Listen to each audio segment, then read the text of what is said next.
If you're a software services company, you've probably experienced this scenario numerous times and got bumped.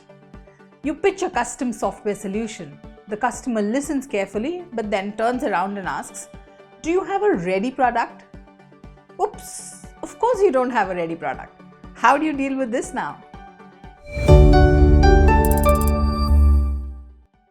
Hey there, I'm Tabashvi Beaker and I coach and mentor founders of software companies to build scale in their business fast.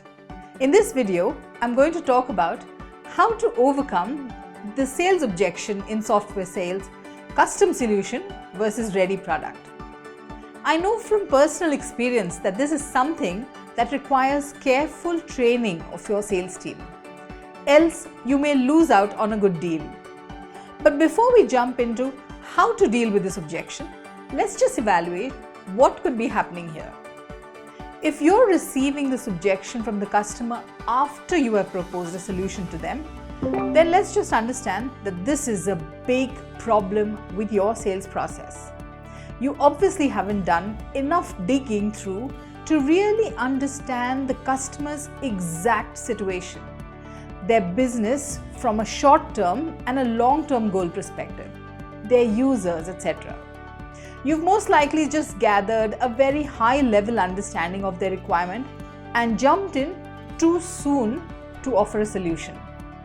This is a mistake most over-enthusiastic salespeople make. Here is a deep dive method you must adopt in any sales situation. First, get an in-depth understanding of their current state.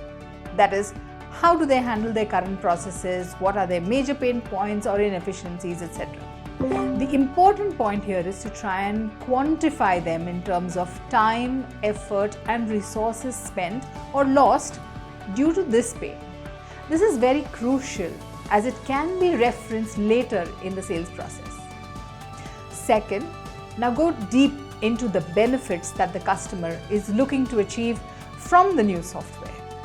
Look for benefits impacted for in other indirect areas of the business too. Try and gather metrics here around money, time and resources to be saved. This is very, very important.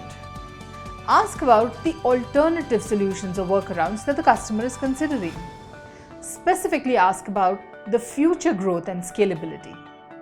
Don't forget that it's important to ask how soon they're expecting the software to be live.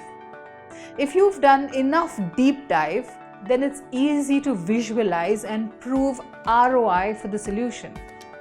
It's a good case for custom software solution if the customer has a fairly defined business process. They do know what the workflows they require. The business is growing nicely. They expect more transactions, more users, and more features as they go. They're happy for the software to grow as they grow. They have enough cash flows to support paying more now and save money in the long term. They're willing to invest time to develop the software.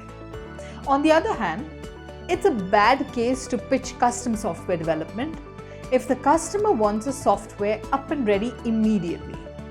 They have a relatively small team of users and their transactions aren't expected to be growing very quickly.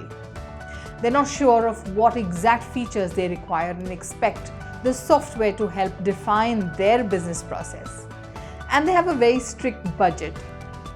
In this case, as the salesperson, proactively suggest that they consider buying a ready product elsewhere and politely exit the deal yourself.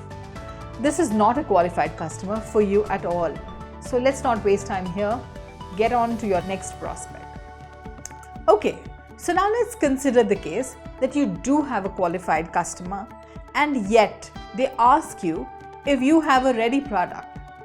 The best way for you to handle this objection is to follow these steps. First, empathize with the customer and say, "Sure, I understand you may want to consider a ready product instead of a custom solution." Then try and dig deeper into the objection before you offer an explanation. Say, "But just so that we're on the same page, could you elaborate for me on what exactly is making you feel it's better to have a ready product?" Then just listen very carefully. Be quiet, just listen to what explanation or what elaboration they offer. This should help to bring out their real concern. It could be timeline, or it could be fear of working with an unknown vendor, or it could be a fear of expenses. Now, this is the real specific objection that you must attempt to address. Depending on what their real objection is, you could say, I understand it could feel overwhelming and uncertain to work with us as a vendor. Would it help you if you got a chance to speak with one of our customers so that they can share their experience of having traversed a similar journey with us? Or something like, would it be useful if we did a detailed cost-benefit ROI analysis so you know the exact value you are likely to gain as against the costs incurred? The best thing for you to do is to use all of the data that you gathered initially from your discussions and calculate the ROI upfront for the customer using the simple formula. ROI percentage equals net benefits divided by the total costs multiplied by 100. The ROI will now help you build your case back up. So the next time as a software service company, if you get bumped with the question, do you have a ready product? Try this out and let me know how it went for you.